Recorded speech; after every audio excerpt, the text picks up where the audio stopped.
Nga 1 janari 2026, fermerët e pajisur me NIPT do të duhet të ruajnë faturat e shitjes për të marrë rimbursimin e TVSH-s çdo 6 muaj. Sipas kreut të Këshillit të Agrobiznesit Shqiptar Agim Rapaj, kjo skemi lehtëson fermerët nga barra e kostove të prodhimit. Një vetëm ndryshim që bëhet në paketën fiskale është rimbursimi 10% që ju bëhet fermerëve që janë të formalizuar me NIPT, por që deri më sot kanë paguar të TVSH-n, por nuk janë rimbursuar për TVSH-n.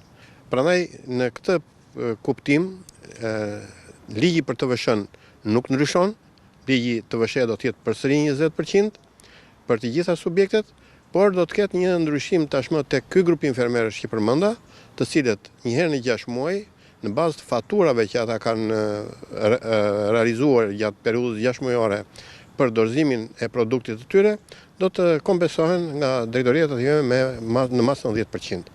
Kemi TVSH që paguhet 20% tek grumbulluesi, por që nuk i rimbursohet tek kur merr nga fermeri që është i pa formalizuar. Rapaj shprehet se sektorët që do të përfitojnë më shumë nga këto ndryshime janë sektori i fruta-perimeve, vreshtaria, ullishtaria dhe arrorët. Por do të përfitojnë më shumë fruta-perimet, që janë sektor që janë të angazhuar në fushën e ekonomisë së ushqimit dhe kanë produkt. Më shumë fermerët janë në këtë drejtim të fokusuar, do të përfitojë vreshtaria, do të përfitojë ullishtaria, do të përfitojnë edhe bimtarave në tërësi. Edhe pse masat e reja fiskale synojnë të krijojnë një ekuilibër midis formalizimit dhe mbështetjes, mbetet për tu parë se si do të zbatohet skema në terren dhe sa ndikim real do të ketë në përmirësimin e prodhimtarisë bujqësore.